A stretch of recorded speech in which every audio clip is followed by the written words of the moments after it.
नमस्कार दोस्तों, आप सबका स्वागत है मेरे यूट्यूब चैनल के ऊपर।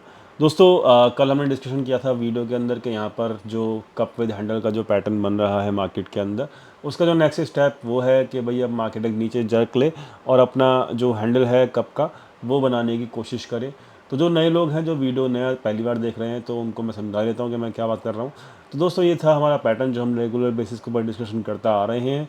तो ये जो कप है वो पूरा कंप्लीट हो चुका है और अब इसका जो टाइम है वो अब ये है कि भाई नीचे जर्क ले मार्केट और जो कप कंप्लीट होने के बाद जो हैंडल बनने की तैयारी है वो अब बने। और फिर उसके बाद जो इस हैंडल का जो ब्रेकआउट है वो जब होगा तो then it will give the bullish breakout again. तो this pattern is a bullish pattern actually. So I am hoping that this pattern will complete very soon. ठीक है। सो अभी जो एक्सपेक्टेशन है वो हमारी यही थी कि भाई यहाँ पर जर्क ले मार्केट एंड आई थिंक कि वो जर्क लेगा बहुत जल्दी। आप लोगों को ये ट्रेंड लाइन भी दिख रही होगी, तो ये ट्रेंड लाइन जो है वो एक मतलब जो रेसिस्टेंस है इसका वो 200 से लेकर 250 के बीच में है। तो ये ट्रेंड लाइन जो है काफ़ी रिलायबल ट्रेंड लाइन है। मैं आपको दिखा देता हूँ कि ये ट्रेंड लाइन्स कैसे बनी हुई हैं। थोड़ा सा झलक दिखा देता हूँ मैं आप लोगों को। तो ये ट्रेंड लाइन दोस्तों तब से बनी हुई है जब से क्या कहते हैं, जब मार्केट की उत्पत्ति हुई थी एनएसई की, जब से बनी हुई है 1990 के आसपास से बनी हुई हैं। तो ये मेरे खुद के सेटअप हैं और ये सेटअप जो ट्रेंड लाइंस हैं मेरे को मार्केट के टॉप और बॉटम बता देती हैं। आप क्या कर सकते हो कि यहाँ पे 2008 का भी जो बॉटम था वो यहीं लगा था इस ट्रेंड लाइन के आसपास, और 2020 के क्रैश का भी बॉटम यहीं लगा था। तो मार्केट के बॉटम और टॉप जो हैं वो यहाँ ये ट्रेंड लाइंस बता देती हैं। तो वापस आते हैं अपने नॉर्मल चार्ट के ऊपर। तो अब आप शायद समझ चुके होंगे कि वे ट्रेंड लाइन ये कहाँ से आ रही हैं बनी हुई। और मैंने पहली बार दिखाई हैं ये, मतलब ये रेयरली दिखाता हूँ एंड आई होप कि आप इसकी इंपॉर्टेंस समझेंगे। तो यहाँ पर जो ये ट्रेंड लाइन है वही ट्रेंड लाइन है जो काफ़ी लंबे समय से, यानी कि जब से मार्केट चालू हुआ है 1992 से, तब से ये ट्रेंड लाइन स्ट्रेच होती चले जाती है और आगे के टॉप और बॉटम बताती रहती हैं। ठीक है दोस्तों, तो यहाँ पर ये ट्रेंड लाइन जो है वो अब इंपॉर्टेंट रेसिस्टेंस के आसपास है, 200-250 के आसपास रेसिस्टेंस है मार्केट का।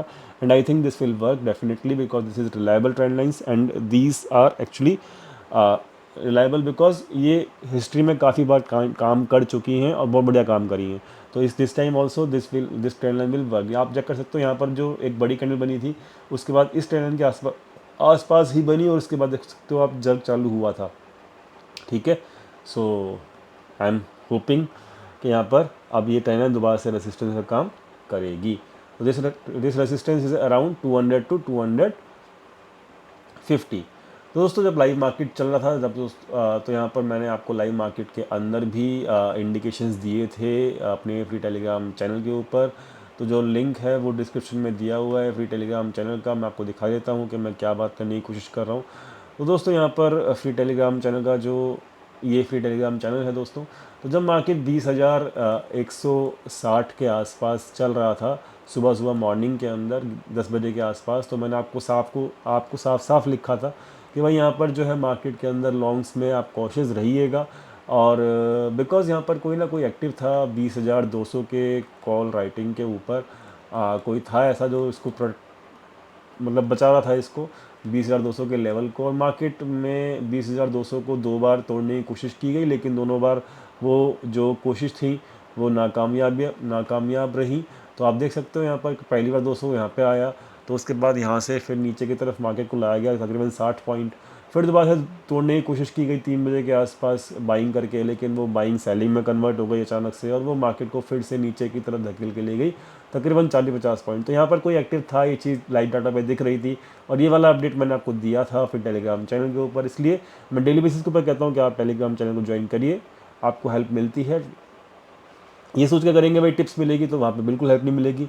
बट आप सही टाइम पे अगर सही इन्फॉर्मेशन ले लेंगे तो शायद आपकी ट्रेडिंग में थोड़ी बहुत हेल्प हो जाएगी। और साथ में दोस्तों यहाँ पर जो हमने स्टॉक ऑफ द वीक एक सीरीज़ चालू की थी अभी 2 महीने पहले, तो उसमें जो एनएमडीसी का स्टॉक था और त्रिवेणी का स्टॉक था वो आज मैंने बुक कर लिए हैं। 40% के आसपास का रिटर्न आया है 2 महीने के अंदर एनएमडीसी में, और 25% का रिटर्न आया है 2 महीने में त्रिवेणी के अंदर। तो दोस्तों, ये दोनों स्टॉक जो हैं वो हमारे चैनल के ऊपर हम लोगों ने डिस्कशन किए थे और इसको आप फाइंड आउट कर सकते हो हमारे प्लेलिस्ट के अंदर। तो प्लेलिस्ट के अंदर जाके आप यहाँ पर इसको सर्च कर सकते हो। तो स्टॉक ऑफ द वीक की जो प्लेलिस्ट है पूरी की पूरी यहाँ पर बनी हुई है। 2 महीने पहले डिस्कशन हुए थे दोस्तों, और 2 महीने में 40 से 25 से 40% का रिटर्न काफ़ी अच्छा माना जाता है। Back to the basic and back to the topic also now. So यहाँ पर जो वन डे की कैंडल है, प्राइडेक्शन जो है वो ये बता रहा है कि यहाँ पर लॉन्ग बनाने की जरूरत नहीं है अब, बिकॉज यहाँ पर मार्केट अपने रेसिस्टेंस के आसपास है और अब जर्क लेने के लिए मार्केट आई थिंक रेडी भी होगा। ठीक है, बहुत जल्द। दोस्तों फटाफट से अब प्राइडेक्शन की बात तो हो गई हमारी, अब बात कर लेते हैं डाटा पॉइंट्स की। तो डाटा पॉइंट्स जो है वो क्या कहने की कोशिश कर रहे हैं, तो डाटा पॉइंट्स जो है अब यहाँ पर ये कहने की कोशिश कर रहे हैं कि भाई एफआई धीरे धीरे लॉन्ग दिख रहा है, बट ये दोस्तों ये लॉन्ग जो है वो नई पोजीशंस बनाने की वजह से नहीं है। ये जो लॉन्ग है वो केवल और केवल आपको दिख रहा है कि बिकॉज उनकी पोजीशंस क्लोज हुई है दोनों तरफ की, तो जो नेट इम्पैक्ट है वो इस वजह से दिख रहा है। तो यहाँ पर मैं क्लियर करना चाहता हूँ कि there is no new position, यहाँ पर कोई नया पोजीशन यहाँ पर नहीं है एफ का। जो 20,200 की जो कॉल राइटिंग की है वो दोस्तों एक्चुअली में प्रोवाइडर ने की है, जो कैलेंडर डाटा बताया है यहाँ पर इनका डाटा जो है नेगेटिव आया है। तो यहाँ पर 20,200 की जो कॉल राइटिंग है वो की किसने है यहाँ पर फाइनल डाटा के हिसाब से प्रोप्राइटर ने। तो प्रोप्राइटर इस वक्त है जो मार्केट को मतलब जो मतलब आज एक्टिव था लाइव मार्केट के अंदर, जो पता लग रहा था लाइव मार्केट में आपको बताया भी गया था। तो 20,200 की जो कॉल राइटिंग है वो प्रोप्राइटर ने की है, और जो कॉल राइटिंग की गई है वो कितने के ऊपर की गई है वो मैं आपको समझा देता हूँ। तो यहाँ पर जब मार्केट था सुबह सुबह, तो यहाँ पर मार्केट ने 90-95 के आसपास एक कॉल राइटिंग की गई है, और पूरा दिन मार्केट इसके ऊपर भी गया और नीचे आया, लेकिन जो क्लोजिंग हुई वो लास्ट क्लोजिंग 88 पे हुई। तो यानी कि कॉस्ट टू कॉस्ट ही वो खड़े हैं इस वक्त, एंड आई थिंक वो लोग पोजीशन में प्रॉफिट में आ ही जाएंगे, क्योंकि दे आर ऑल्सो मतलब very good player, proprietors also very good player like F. ठीक है, सो यहाँ पर डाटा जो है वो प्रोप्राइटर का नेगेटिव है, तो एफ की पोजीशन है नहीं, तो फिलहाल मैं डाटा को नेगेटिव ही मानूंगा। So I am going with the proprietors data. F I क्या कर रहे हैं वो यहाँ पे देख लेते हैं। एफ यहाँ पे कुछ भी नहीं कर रहे। डी तो 2,000 करोड़ की उन्होंने बाइंग की है, लेकिन एफ लोग दोस्तों यहाँ पे देख सकते हो आप, हैवी बहुत ज़्यादा है इनके जो वॉल्यूम्स हैं इक्विटी सेगमेंट के अंदर। तो मैं यहाँ पे क्या समझाने की कोशिश कर रहा हूँ, थोड़ा सा ध्यान से समझिएगा कि ये पैसा निकाल नहीं रहे मार्केट से। एक तरफ से यहाँ पे एक तरफ से पैसा निकाला सेलिंग करके, और एक तरफ पैसा डाल दिया। तो यहाँ पर जो मुझे समझ में आ रहा है कि इंडेक्स को यहाँ पर एक इंडेक्स से यहाँ पैसा निकाल के दूसरे इंडेक्स में डाला जा रहा है। ठीक है, तो यहाँ पर मुझे जो लगता है वो ऐसा लगता है कि यहाँ पर स्मॉल कैप और मिड कैप इन दोनों से पैसा निकाल के कुछ जैसे फार्मा में मेरे ख्याल से पैसा डाला जा रहा है, फार्मा में, आईटी में, ये इन स्टॉक्स में पैसा डाला जा रहा है। तो अभी फ़िलहाल स्टॉक रोटेशन, इंडेक्स रोटेशन हो रही है। This is why the figures are very much high. तो नया पैसा ना तो आया मार्केट में, ना पुराना पैसा निकला, पैसे को एक सेक्टर से दूसरे सेक्टर में घुमा दिया गया है। तो यहाँ पर इसी वजह से यहाँ पर इसका वॉल्यूम ज़्यादा है, लेकिन नेट में कोई भी फिगर नहीं है, तो इसलिए यहाँ पर कोई बड़ा एक्सपेक्टेशन यहाँ पर इक्विटी सेगमेंट में फ़िलहाल नहीं है। तो ये डाटा हो गया दोस्तों। अब बढ़ते हैं आगे। तो डाटा पॉइंट्स और प्राइडेक्शन जो है वो नेगेटिव है, बिकॉज प्राइडेक्शन रेसिस्टेंस के आसपास है, डाटा नेगेटिव है बिकॉज 20,200 की जो है कॉल राइटिंग कैरी फॉरवर्ड करके जा रही है। ऑप्शन चेन मैंने आपको बता दी है, इक्विटी बता दिया है। ओके, तो एक छोटी सी अनाउंसमेंट है दोस्तों। क्या अनाउंसमेंट है कि यहाँ पर काफ़ी लोग जो हैं वो रिक्वेस्ट कर रहे थे कि भाई जो आप यहाँ पर एनालिसिस करके बताते हो, जो डाटा प्रिपेयर करते हो, कैसे करते हो। तो दोस्तों ये सब चीज़ को मैंने एक बैच के अंदर, एक कोर्स के अंदर जो है पिरो के रख दिया है, जिसमें मैं आपको प्राइस एक्शन भी समझाऊंगा खुद से, और ऑप्शन चेन यानी कि जो भी यहाँ पर मैं एक्सेल शीट दिखाता हूँ आपको, डाटा कैसे प्रिपेयर होता है, कैसे ट्रैक करते हैं बड़े बड़े की पोजीशंस को, किस तरीके से मैं डाटा बनाता हूँ, जो भी एक्सेल में आपको दिखाता हूँ वो चीज़ शेयर भी की जाएगी आप लोगों के साथ। लाइव डाटा कैसे चलता है मार्केट में एक्सेल शीट के अंदर, वो भी मैं आपके साथ शेयर करूँगा। तो पूरा 20 या 21 दिन का ये पूरा कोर्स है, मतलब तकरीबन 1 महीना हम ले लेंगे इस कोर्स के अंदर, और ये पहला बैच है और आखिरी बैच है।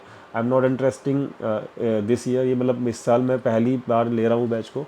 तो इट इज़ जस्ट बिकॉज के यहाँ पे बहुत सारे लोग जो थे वो क्यू में थे, और मैंने उनसे प्रॉमिस किया हुआ था कि भाई जब भी मैं बैच शुरू करूँगा तो मैं आपको बता दूंगा। तो this is only just because of them.